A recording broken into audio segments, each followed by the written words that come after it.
Hi, it's Dwyer, gamblersadvisory.com, a free site, bettingangle.us, a free site. It is December 16th, 2024. Remember, the opinion you should follow should be your own. Just consider this video to be a second opinion from a complete stranger online.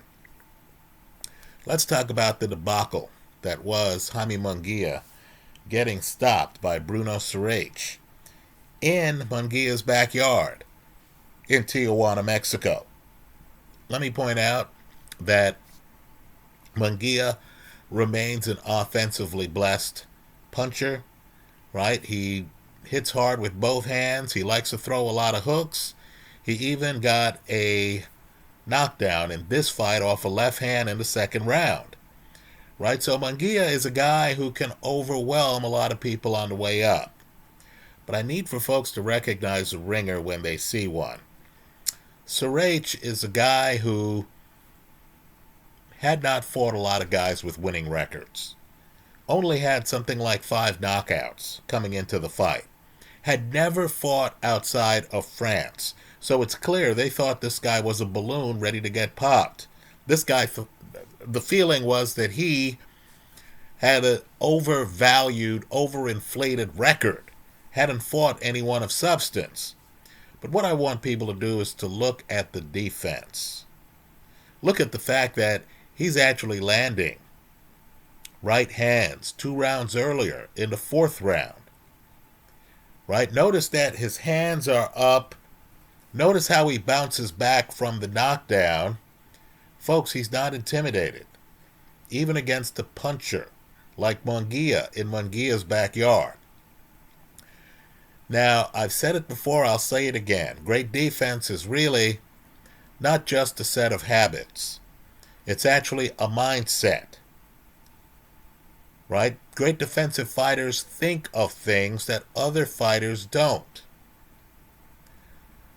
So in my favorites folder right now, I have the knockdown in this fight, as well as the highlights.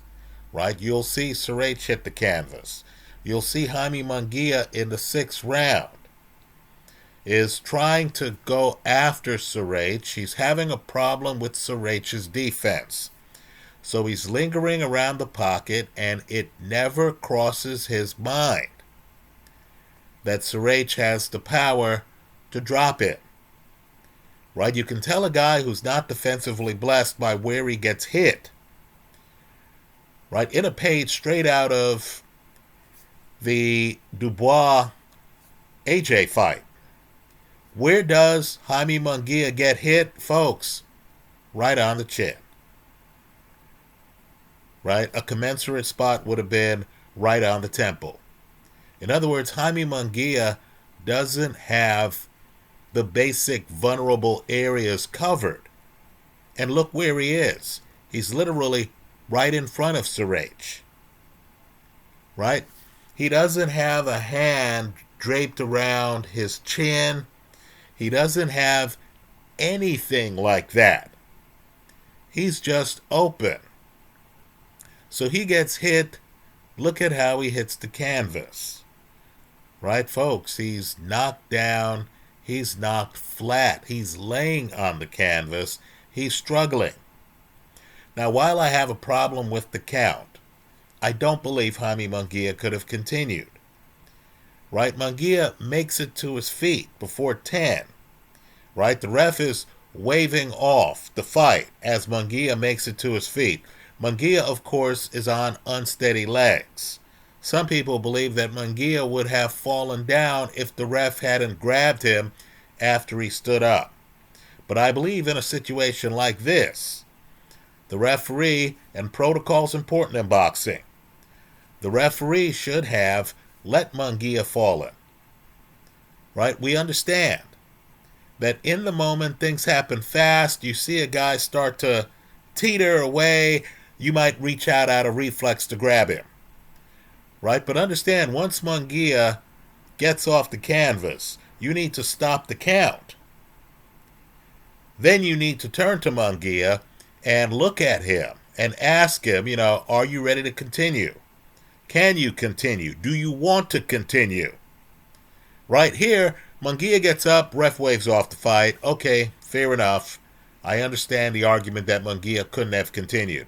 Let me just give a different interpretation here. When Munguia gets to his feet, we don't know how much he would have staggered. If the referee knew the fighters coming in, he would realize Surace had 5 knockouts.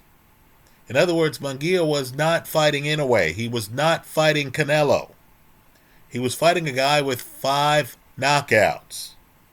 Right? If Munguia fell back down, I once saw a fight where Zab Judah got up, then fell back down. He was that finished. Okay, then Munguia's counted out. Right? But here the referee is a little off in how the fight finished. I will say this, though. Munguia gets hit flush, a defensive fighter, hanging in the pocket as long as Munguia is. And understand, Munguia's in the pocket. He's looking for an opening. There is no opening because Surace is a talented counterpuncher. I don't care what his record was. He's a talented counterpuncher who has his hands up by the side of his head for defense and was ready, was prepared to counter a clueless Munguia as Munguia overextended himself in the pocket for too long a period of time. Right? The fact that Munguia gets hit on the chin, flush, shows you how inattentive Munguia is to defense. Let me hear from you. I hope you leave your comments in the comment section of this YouTube video. Let me also say, too, that life isn't linear. Right? This might actually help Munguia. Number one, Munguia is going to understand that he has to be more attentive to defense. Right? This is a guy who has changed his trainers a few times. Number two, there are going to be some competition out there. Maybe Christian and Billy. Right? Somebody who wants to make their name. They know that Munguia only has 2 losses. This one and the loss to Canelo. Right? They know Munguia is still a big name. They know Munguia is box office in certain venues.